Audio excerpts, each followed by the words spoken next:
Subscribe करें और bell दबाएं ताकि कोई खबर रह न जाए।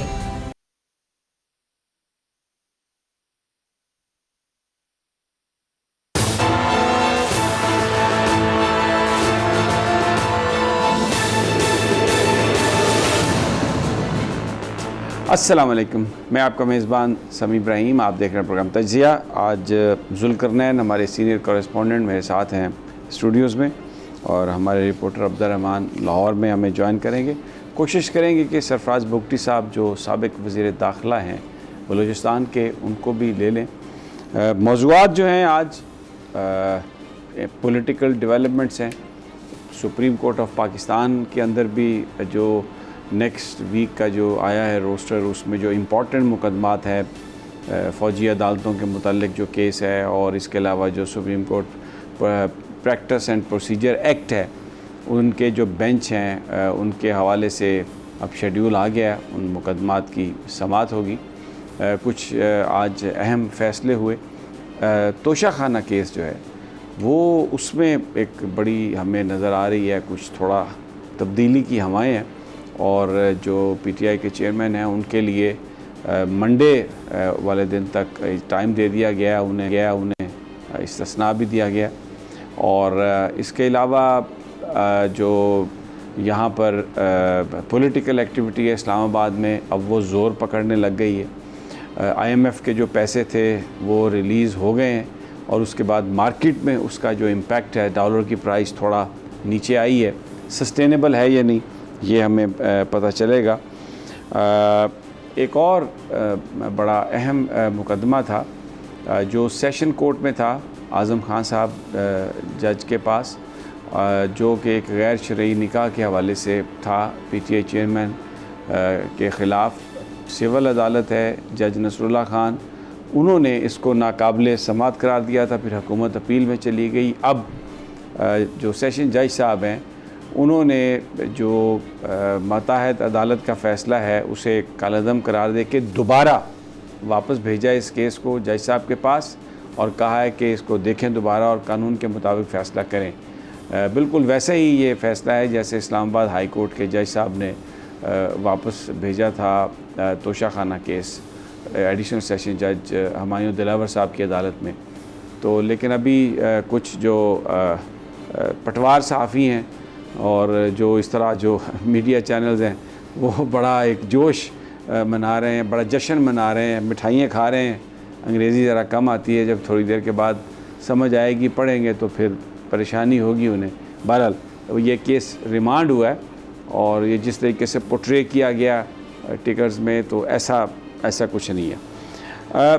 लेकिन जो मैं आगाज़ करूँगा प्रोग्राम का वो शहबाज शरीफ साहब वज़ीर-ए-आज़म पाकिस्तान की एक तकरीर है जो आज उन्होंने कौम से ख़िताब में कहा।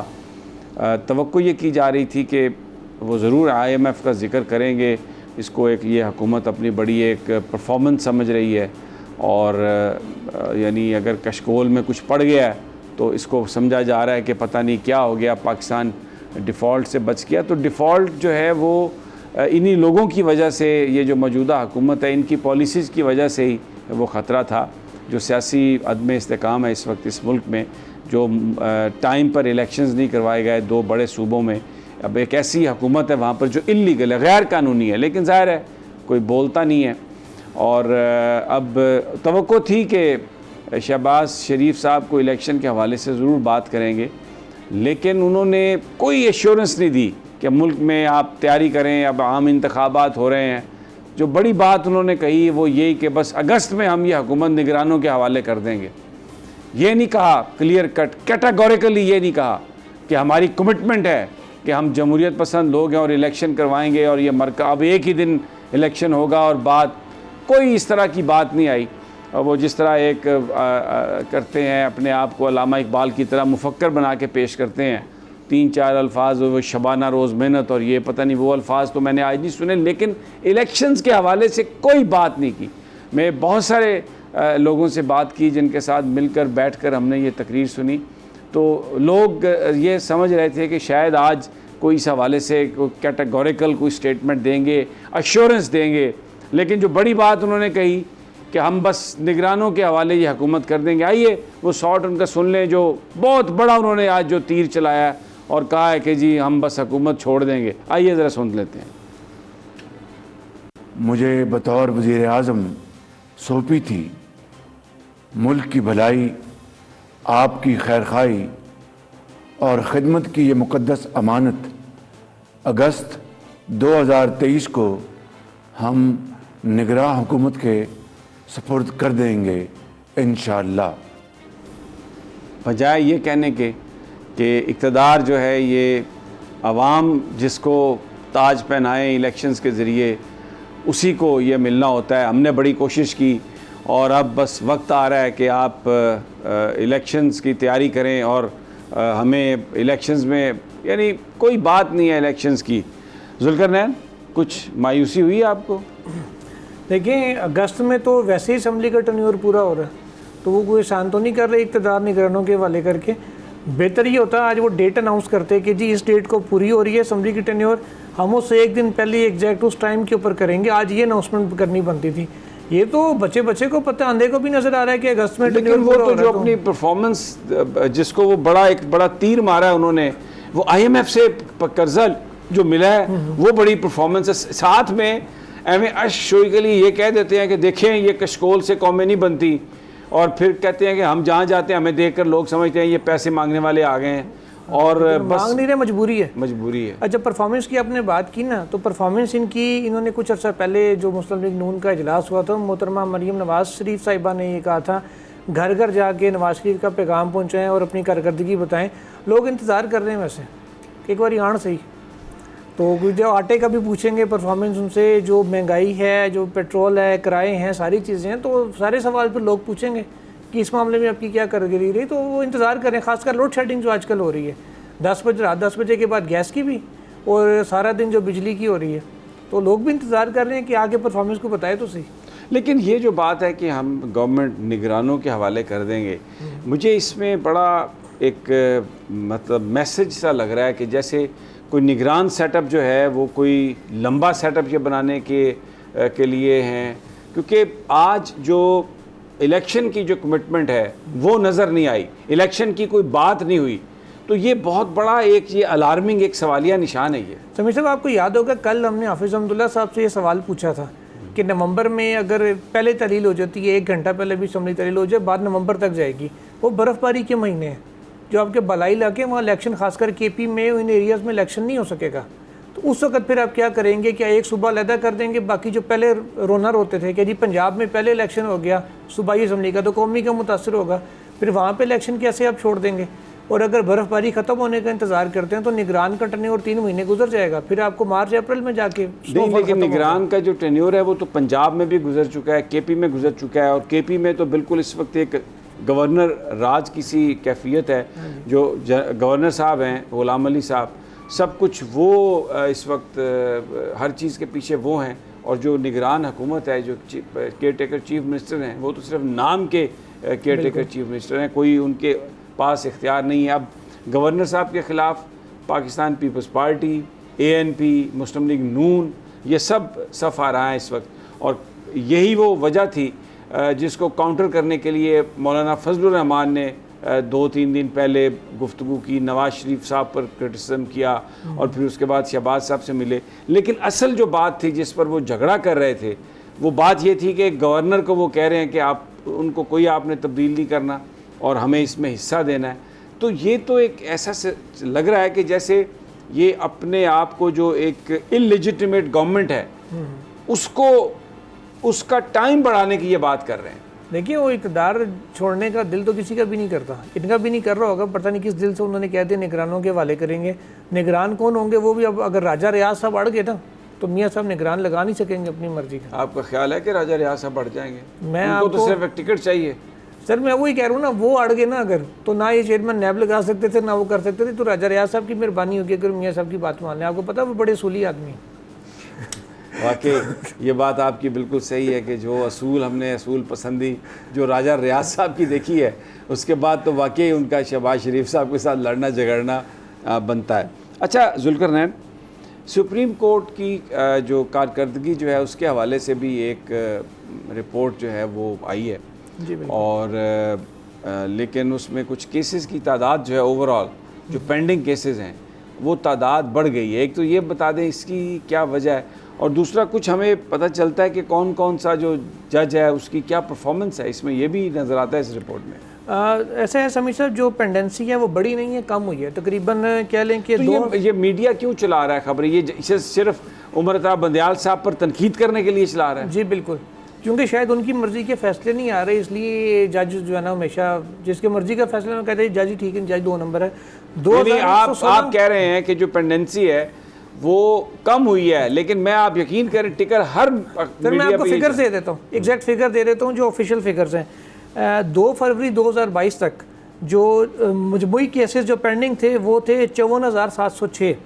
उसके बाद 20,000 केस इनिशिएट हुए और 22,843 जो है वो डिस्पोज ऑफ हुए। जो 2023 की 1 फरवरी है उसको पेंडेंसी थी आपकी 52,590, मीन्स कि जो डिक्रीज़ हुआ वो 2,116 केसेस का था इस 1 साल में। बड़ी इंटरेस्टिंग बात आपको बताता हूँ, बंदयाल साहब पे हर बंदा तनकीद करता है कि वो फैसले ही नहीं करते, रिजर्व करके बैठे रहते हैं, फ्रीज़र में लगा देते हैं, केस जम रहा है, ये हो रहा है, वो हो रहा है। अब थोड़ी सी आपको परफॉर्मेंस उनकी बता देता हूँ। इसी टेन्योर में 2 फरवरी 2022 से जो 1 साल बनता है 1 फरवरी 2023 तक, बंदयाल साहब टोटल वर्किंग डेज थे 253। बंदयाल साहब ने 243 दिन काम किया, मीन्स कि सिर्फ 10 दिन छुट्टी की, गर्मियों की वकेशन आई, सर्दियों की, उन्होंने टोटल 10 छुट्टियाँ की। इसमें उन्होंने 8,796 केसेस के फैसले किए हैं। अच्छा, 8,796 केसेस के फैसले किए हैं। और जो आने वाले चीफ जस्टिस साहब हैं जिनकी सारे मदासराई आजकल कर रहे हैं, पूरा एक उनकी मीडिया टीम बड़ी हाइप क्रिएट कर रही है, उन्होंने सिर्फ 188 दिन काम किया। 188 दिन में उन्होंने सिर्फ 1323 मुकदमात निपटाए हैं। अब कंपैरिजन आप कर लें, कहाँ 8,796, क्या वजह नहीं, शायद उन्होंने ज़्यादा चैम्बर वर्क किया। चैम्बर वर्क तो अब उन्होंने शुरू किया कि practice and procedure bill pay जो उनका इख्तलाफ है खुद उन्होंने इन राइटिंग दी है कि उसके बाद से बेंच की कंपोजिशन कमेटी ने करनी थी, कमेटी नहीं बनाएगी तो इलीगल बेंचेस है, मैं नहीं करता। ये सारा तो आया मई में जाके प्रैक्टिस एंड प्रोसीजर। क्या वजह है कि उनके पास केसेस कम लगे हैं? सर केसेस सारे दिन को फलूदा तो कोई जज नहीं भेजता, 10-12 केस आपके पास लगते हैं, आप सुनते हैं, उन्हीं केसेस के आपने फैसले करने हैं। जितने आपके पास लगे हैं आप उतने डिसीजन तो करें। टोटल 1323 केस टोटल है, मुकाबले में 8,000 से ऊपर है। ये तो वही बात हो गई कि अगर एक टीम टेस्ट मैच आ रही है 1 इनिंग्स और 500 स्कोर से, बाद में वो कह दें यार जो कीपर ने कैच छड़ देता सी ने तो सी मैच हार गई, ऐसे तो नहीं होता। दूसरे नंबर पे कौन सा जज है जिसके सबसे हाई रेट है डिस्पोजल का? इजाजुल एहसन साहब है। उन्होंने चीफ जस्टिस से भी ज़्यादा काम किया। चीफ साहब की जो वर्किंग डेज हैं वो 243 है। अच्छा, वर्किंग डेज के हवाले से दूसरा वर्किंग डेज उनके चीफ साहब के 243 हैं और जो इजाजुल एहसन साहब हैं उनके 247 है, वो भी ज़्यादा है, उनसे भी ज़्यादा काम किया। और उनका डिस्पोजल देखें आप 4,464 केस, वो भी ज़्यादा है। इसलिए कि इजाजुल एहसन साहब बेंचेस का हिस्सा भी रहे हैं, बेंचेस को हेड भी करते रहे हैं। और ये वो केस हैं जो इजाजुल एहसन साहब ने फैसले लिखे हैं, ये नहीं है कि वो बेंच का हिस्सा थे तो उनके खाते में पड़ गया। इसी तरीके से आप देखें सरदार तारिक साहब का, उनका बहुत अच्छा डिस्पोजल रेट है।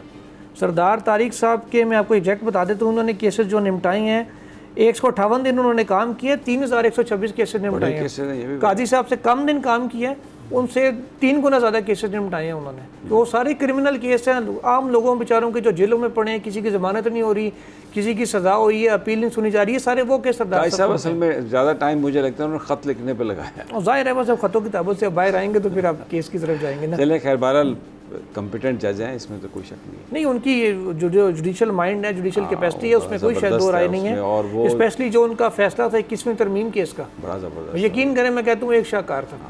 जवाद इसके अलावा कभी हम नहीं भूल सकते जो उनका इख्तलाफी नोट वो तिलोर केसेस पर था। यस, बड़ा ज़बरदस्त, नो डाउट, बहुत उसमें 2 नोट थे इनके, पहला लार्जर बेंच की तश्कील के खिलाफ, दूसरा मेन फैसले में जो उन्होंने लिखा था। बड़ा फैसला भी उन्हीं का लिखा हुआ था, बहुत आउट क्लास फैसला लिखा था उन्होंने, और नोट भी इख्तलाफी बहुत अच्छा था उनका। तो काजी साहब की जो अच्छी बात है, यकीनन हम उसकी बहुत तारीफ़ करते हैं, वो is one of my favourite जजेस, उसमें कोई शक नहीं है। उन पर मैं तनकीद भी करता हूँ, लेकिन जो अच्छी बात है उसको ज़ाहिर फैसलों पर या उस पे है, बाकी उनके को कंडक्ट पर तो कोई ज़ातियात पे तो कोई बात नहीं करता। अच्छा, बाकी जो दूसरे और डाटे में जो मंसूर अली शाह साहब, उनका तो कम, उनका भी तो होगा। हाँ, उनका भी है। मंसूर अली शाह साहब का मैं आपको बताता हूँ, जो मंसूर अली शाह साहब हैं उन्होंने तकरीबन 200 दिन काम किया, 1431 उनकी जजमेंट्स आई हैं इस दिनों में। और अगर हम बात करें या अफरीदी साहब की, तो उन्होंने भी तकरीबन 197 दिन काम किया, 287 फैसले उन्होंने जारी किए हैं। और मुनीब अख्तर साहब? मुनीब अख्तर साहब ने तकरीबन कह लें कि 192 दिन काम किया और 62 जजमेंट्स उनकी आई हैं। इनका ज़रा रेट कम था। उसकी वजह ये कि ज़्यादातर ये चीफ जस्टिस के साथ बेंचेस का हिस्सा रहे हैं। जब आप उनके साथ होते हैं तो फिर जजमेंट ज़्यादा चीफ जस्टिस ने खुद लिखी हुई है, तो ये वजह थी उनके कम डिस्पोजल होने की। लेकिन फिर भी होना ज़्यादा चाहिए था। अक्सर जब तीनों की बेंच जब फैसला कर रहा होता है तो तीनों जजेस आपस में डिसाइड करते हैं कि लिखना किसने है। फिर जो एक जिम्मेदारी लेता है वो लिखता है, बाकी उसको पढ़ते हैं, एग्री करते हैं तो साइन कर देते हैं, डिसएग्री करें तो अपना अच्छा, अब नेक्स्ट वीक इंपॉर्टेंट केसेस लग गए हैं। बिल्कुल, कहा ये जा रहा था कि जी छुट्टियां आ गई हैं, और सारा ये काम केस ठंडा बाद हो में गया है, आएंगे ये और अब गए बस उन अदालत लेट गई, ये हो गया तो वो हो गया। नेक्स्ट वीक का रोस्टर आ गया। 18 तारीख को मिलिट्री कोर्ट्स वाला केस है, 18 और 19 को वो होगा, 20 को भी गालिबन वो टेकअप होगा जिस हिसाब से बेंच बना हुआ है। 21 को आ जाएगा प्रैक्टिस एंड प्रोसीजर बिल। अच्छा, उसमें तो खासी समात कार्रवाई हो चुकी है प्रैक्टिस एंड प्रोसीजर एक्ट। उसमें तो सिर्फ अब अटॉर्नी जनरल ने मेरिट्स के ऊपर आर्गूमेंट्स करने हैं और वजारत दिफा के जो वकील हैं मोहतरम इरफान कादिर साहब, वो इरफान कादिर साहब तो आगे रौला ही, वो तो आपको पता है टहपटाश नहीं वो अच्छा आर्गुमेंट कम होंगे और वो जो गुफ्तगू उनके वाले से ये एक तासुर है कि जी उनको लाने का मकसद ही लड़ाई करना होता है। इलेक्शन एक्ट केस में इलेक्शन कमीशन उनको स्पेशल इस्तीफ़ा दिलवा के बेचारों को लेके आया और इतनी तहम्मुल मिजाजी से अदालत ने उनको सुना और वो भी पूरी उन्होंने परेशान हो गए, चले गए, वो तो परेशान हो गए थे पहले दिन तो कहते थे कि इधर लड़ाई नहीं पै रही और वो इतने सुकून से बेंच ने उनको सुना, उन्होंने भी बड़े सुकून से बात की, कोई बहाना भी नहीं ढूंढा लड़ाई करने का, कोई ऐसा कुछ नहीं। और बार बार वो कहते रहे कि सर मेरा आने का मकसद लड़ाई करना नहीं है, मैं अपनी कानूनी बात आगे रखनी है। और बेंच ने पूरा उनको मौका दिया, सुना। इसलिए लड़ाई उस दिन भी बड़े लोगों की ख्वाहिश थी कि हो। इरफान कादिर साहब ने कोई लड़ाई की कोशिश नहीं की, ना बेंच ने की। अब भी मुझे ये लग रहा है इरफान कादिर साहब ज़ाहिर समझदार आदमी, एक लर्नेड सीजन एडवोकेट रहे हैं, अटॉर्नी जनरल रहे हैं, प्रोसिक्यूटर जनरल नैब रहे हैं। अब भी वो लड़ाई नहीं करेंगे, ना इस मामले में फौजी अदालतों के ऊपर कोई लड़ाई डालेगा, ना बेंच से, ना इरफान कादिर साहब से। इस दफ़ा फिर ख्वाहिशों के ऊपर जो है ना वो पानी पड़ जाएगा और मिठाइयाँ ज़ाया हो जाएंगी। बहरहाल इस वक्त एक छोटी सी ब्रेक का टाइम हुआ है, हम ब्रेक लेते हैं और वापस आते हैं तो मज़ीद ख़बरें और लाहौर से जो परवेज़ इलाही साहब का मुकदमा है और आज उनके अहल खाना ने उनसे की है मुलाकात, इस हवाले से ताज़ा तरीन आपके साथ शेयर करेंगे, लेकिन एक छोटे से वक्फे के बाद।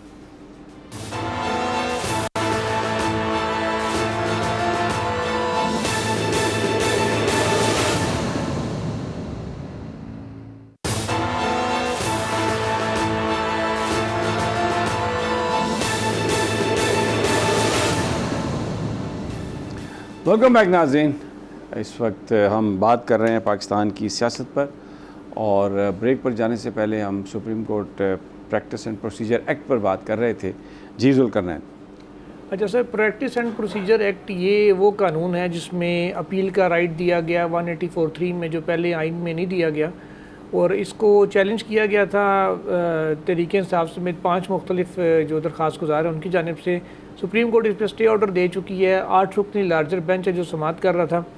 लास्ट टाइम हुआ ये था ईद से पहले कि अटॉर्नी जनरल ऑफ पाकिस्तान आए, एंटी रूम में समाअत हुई थी क्योंकि मुनीब अख्तर साहब नहीं थे उसमें, और उन्होंने टाइम मांगा अदालत से, कहा कि जी कुछ जो रिव्यू ऑफ जजमेंट एक्ट है उसके साथ कुछ शिकें, 1-2 शिकें हैं जो ओवरलैप कर रही हैं, तो हमें टाइम दें, ज़रा हम इसको टाइम दें, बजट के बाद हम इसको ठीक करेंगे। बजट गुजर चुका है, अभी तक कोई ऐसी चीज़ मूव नज़र नहीं आ रही, इसलिए सुप्रीम कोर्ट ने केस को दोबारा मुकर्रर कर दी। क्योंकि मिलिट्री कोर्ट्स का जब 9 रुकनी बेंच बना था तो कादी साहब और सरदार तारिक साहब जो 2 सीनियर मोस्ट जजेस हैं, उन्होंने ये सवाल उठाया था। उन्होंने कहा था जी सुप्रीम कोर्ट ने उसको सस्पेंड किया है, जब तक इस पर फैसला नहीं होता आप लॉ को या कलअदम करार देते हैं या अपील करते हैं, लेकिन मेरा एक सवाल है यहाँ पे आपसे। वैसे तो बड़ा ये कहा जाता है कि जी जो बेनिफिशरी हो उसको हट जाना चाहिए, नहीं बात करनी चाहिए। अब प्रैक्टिस एंड प्रोसीजर एक्ट अगर हो जाता है तो ये जो 2 सीनियर जज हैं इस वक्त, काजी फाइज साहब और तारिक मसूद साहब, ये दोनों इनको ये इख्तियार मिल जाएगा कि ये बेसिकली फ़ैसला करें साथ चीफ जस्टिस के मिल के 3 में हम हो जाएंगे। तो ये दोनों मुख्तलिफ जो इश्यूज़ हैं उन पर इन दोनों की राय एक है, अभी तक ये दोनों एक साइड पे रहे हैं। तो ऐसा लगता है कि अगर वो मंजूर हो जाता है तो फिर बजाय चीफ जस्टिस के ये दोनों फैसला करेंगे, क्योंकि ज़ाहिर अक्सरियत फैसला करेगी। Exactly. तो ये बेनिफिशरी हैं इसके, लेकिन ये उसी के लिए उठ के बात करते हैं और उसी के लिए कहते हैं कि जी हम नहीं बैठते इसमें। सर यही तो सारा मसला है। 9 रुकनी बेंच में से सिर्फ 2 लोग उठे थे प्रैक्टिस एंड प्रोसीजर के नाम पे, दोनों वो जो उसके मुमकिन बेनिफिशरीज थे। क्योंकि 3 रुकनी कमेटी बनी थी, टॉप सीनियर 3 की, एक चीफ जस्टिस और 2 सीनियर मोस्ट ये। अब अगर ये 3 रुकनी कमेटी बैठती बेंचेस बनाने के लिए, फैसला करती 2-1 की अक्सरियत से फैसला हो जाना था। मतलब चीफ जस्टिस 2 रुकनी बेंच लेके कोयटा जा रहे हैं, कोयटा जा रहे हैं, इजाजुल हसन साहब 2 रुकनी बेंच लेके कराची जा रहे हैं, मुनीब अख्तर साहब। अच्छा, हमें इस पर कोई इतराज़ नहीं है। हाँ, लेकिन मैं एक असूल की बात कर रहा हूँ कि बज़ाहिर अगर ये हो जाता है तो इस वक्त जो बेनिफिशरी हैं वो तो ये दोनों होंगे, और फिर इन दोनों ने, अच्छा उसमें आप देखें काजी फायज़ ईसा साहब के लेटर, पार्लियामेंट को ये कहना कि कमेटी की तश्कील, फिर पार्लियामान का ऑर्डिनरी लेजिस्लेशन के ज़रिए ये सारा काम करना, तो ये एक पूरा मतलब एक चीज़ें ऐसी लगती हैं जिससे बड़े, ज़ाहिर है मैं कोई ज़्यादा बात तो नहीं कर सकता, हमारे मुअज़्ज़ज़ जज साहबान है, अदालत है, और ना मैं तौहीन अदालत में जाना चाहता हूँ, लेकिन बहुत सारे क्वेश्चन नहीं उठते इससे। बहुत सी चीज़ें जो पूरा बिल है ना जो डिज़ाइन किया गया था 3 मेंबर कमेटी, और ये बड़ी गवर्नमेंट की मैं कहूँगा कैलकुलेटेड मूव थी। इससे आगे बात नहीं करेंगे, वो ज़रा ख़तरनाक हो जाता है, रेड लाइन क्रॉस नहीं करनी होती।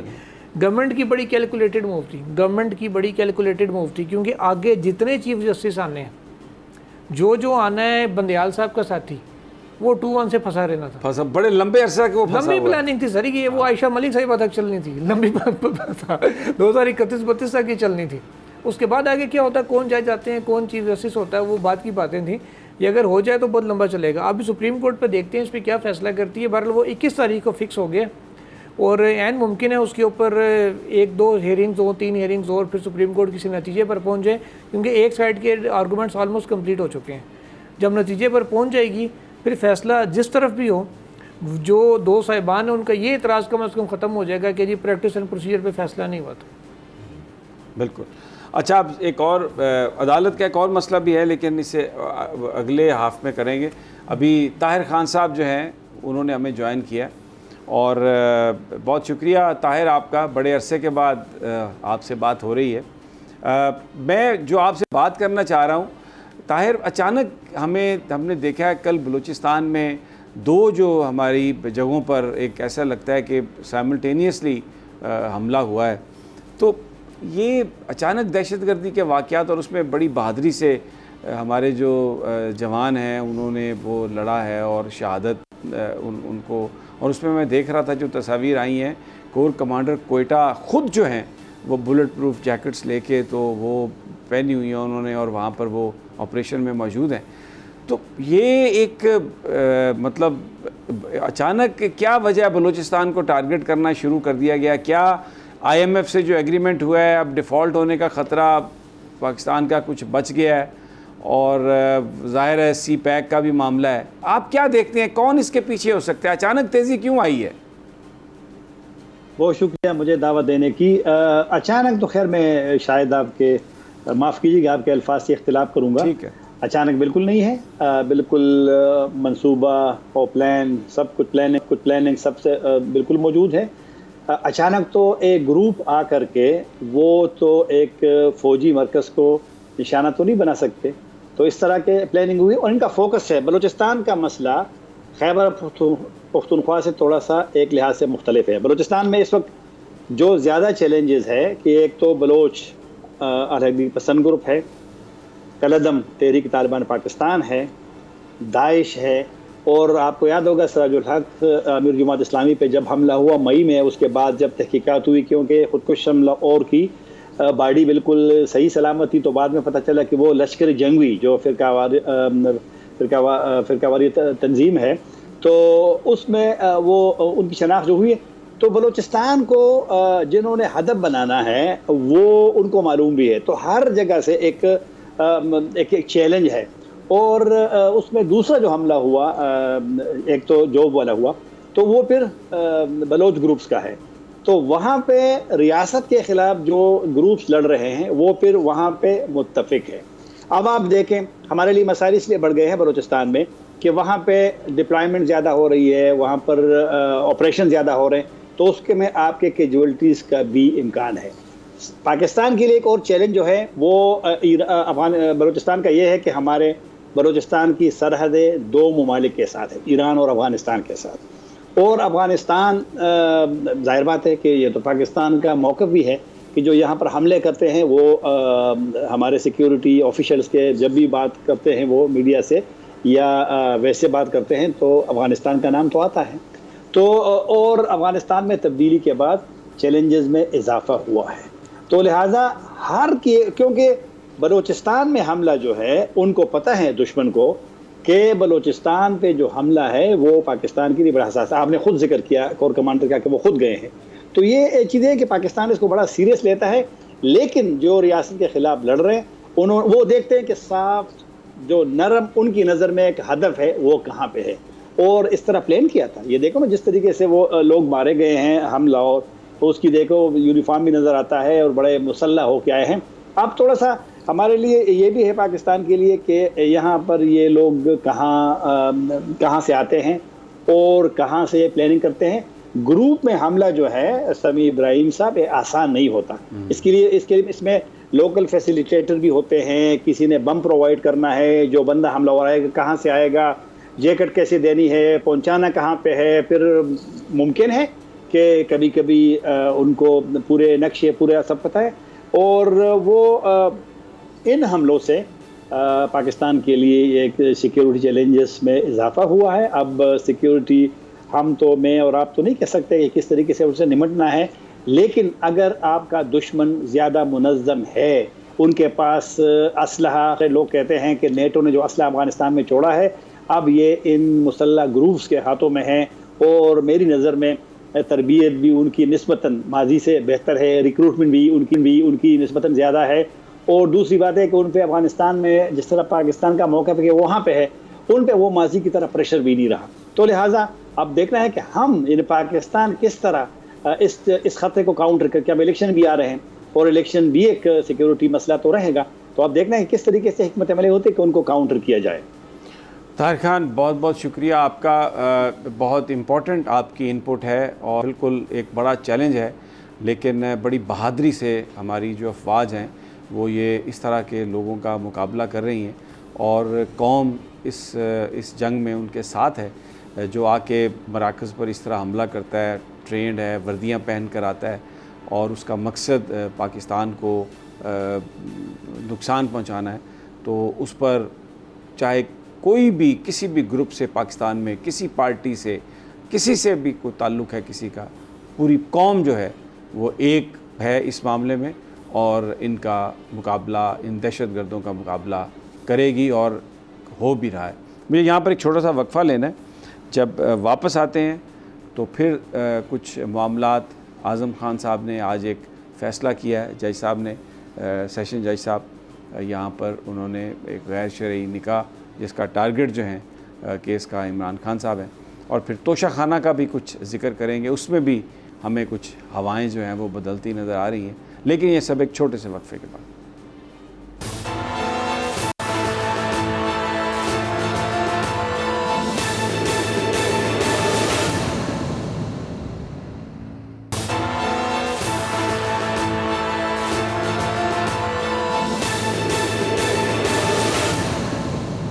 वेलकम बैक नाजरीन। एक सिविल जज साहब ने एक मुकदमे का फ़ैसला किया था जिसमें इल्ज़ाम ये कुछ लोगों की तरफ से लगाया गया था कि इमरान खान साहब का जो निकाह है वो चेयरमैन पीटीआई का जो निकाह है वो गैर शरई है। तो उस पर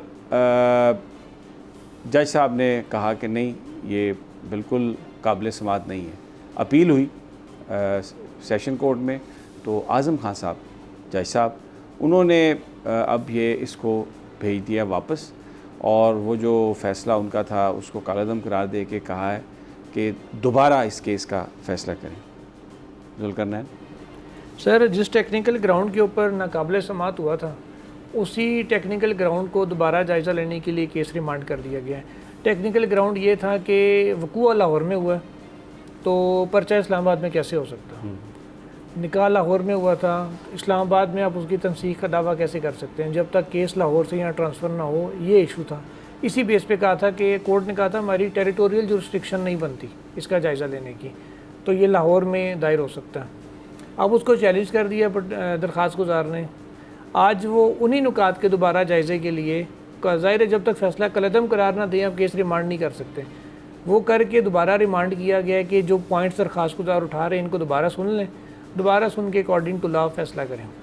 अच्छा, वो जो हमने फैसला जो इस्लामाबाद हाई कोर्ट ने इसी तरह तोशा खाना जो है उसको भेजा था और स्पेसिफिकली कहा था कि इन लॉ पॉइंट्स को आप देखें, तो उधर जज साहब ने लॉ पॉइंट देखे और वही जो अपना पुराना फैसला उन्होंने कहा नहीं ये ठीक है। सर वो उन्होंने कहा अरबी वाला लाम अलिफ ला जो होता है वो पॉइंट देखे उन्होंने तो इंग्लिश वाला लॉ नहीं देखे। बहरहाल क्योंकि वो लॉ पॉइंट्स की तो नौबत ही नहीं आई थी ना, आर्गूमेंट्स तो उन्होंने अभी तक करने ही नहीं दिए। ख्वाजा हारिस साहब अभी तक अपीयर नहीं हुए, उन्होंने 10 तारीख तक का टाइम मांगा था। तो कल जैसे हमने देखा था कि बड़ी तल्ख कलामी हुई थी शेर अफजल मरवत साहब की और जज साहब के दरमियान, दोनों एक दूसरे को कह रहे थे आपको लाइए, लेकिन एंड पे इस्तिस्ना तो दे ही दिया उन्होंने। वो तो ज़ाहिर है देना ही था। जब आज भी दे दिया इस्तिस्ना।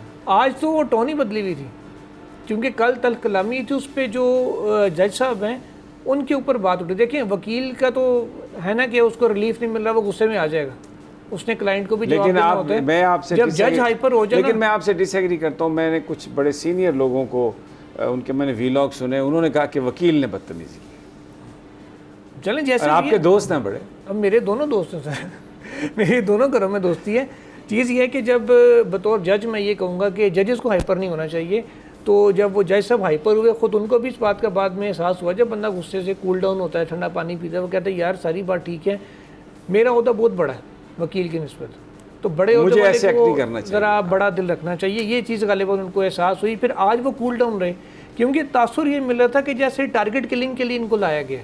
कोई भी जज अपने ऊपर छाप नहीं लगवाना चाहता कि मैं आए किसी को सजा देने के लिए। नहीं, वो तो कल जो मुकालमा हुआ था उसमें उन्होंने वकील साहब से कहा कि मुझे लगता है कि आप इसीलिए आए हैं लड़ने के लिए आए। उन्होंने कहा जी आप सिर्फ चेयरमैन पीटीए को सजा देने के लिए लाए गए। तो ये जो डायलॉग था ये कल सारा दिन खबरों की जीनत रहा और इससे वकील का तो कुछ नहीं किया क्योंकि बकौल नईम बुखारी साहब के वकील का केस हारदा, केस से क्लाइंट हारदा।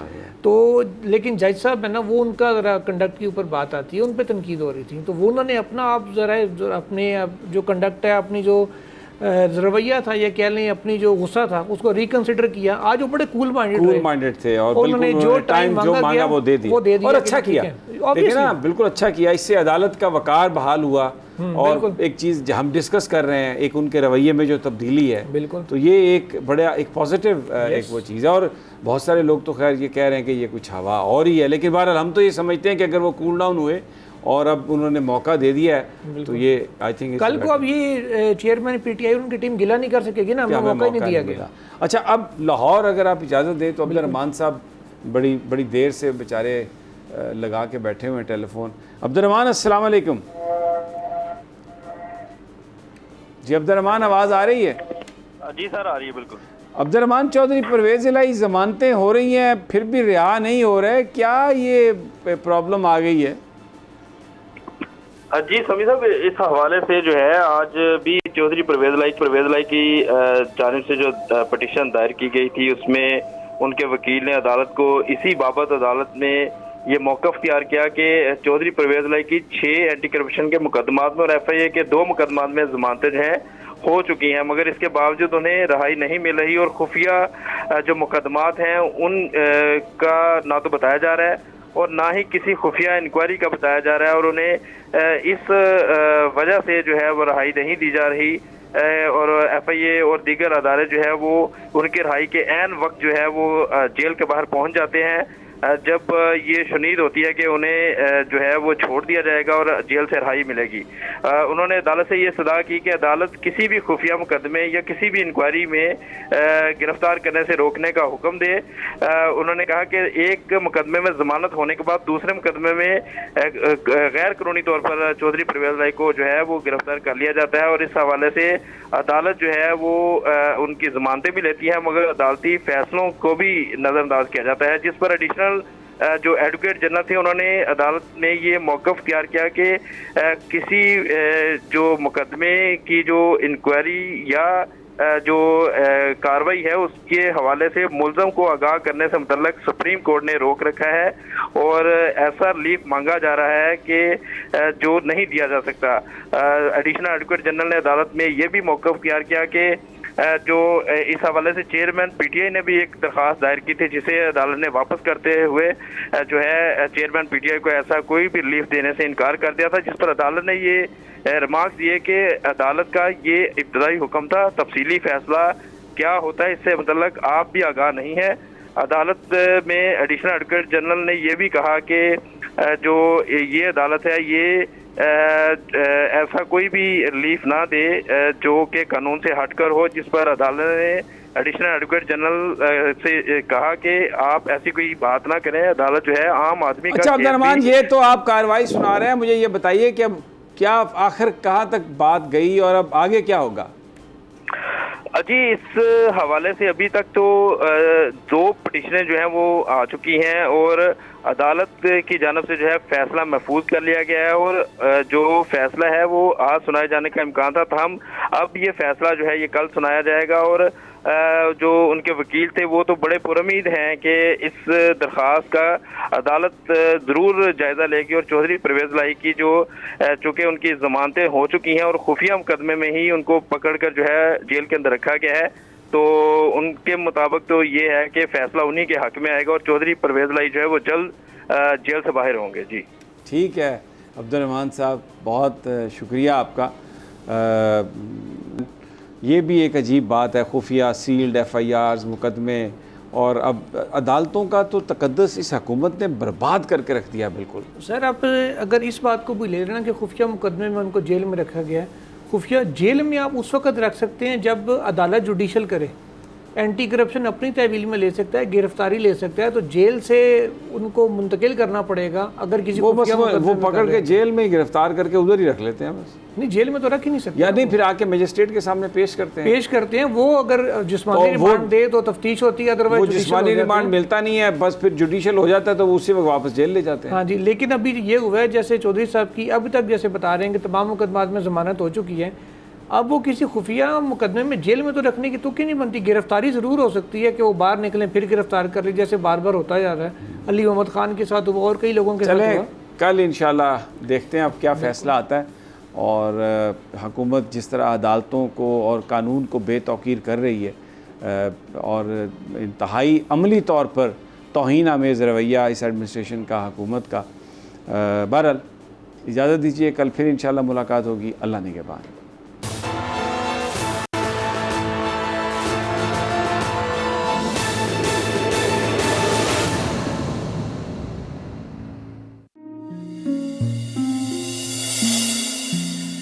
अपना घर यूं मईशत का पहिया भी घूमेगा, मजदूर भी सर उठा के जिएगा,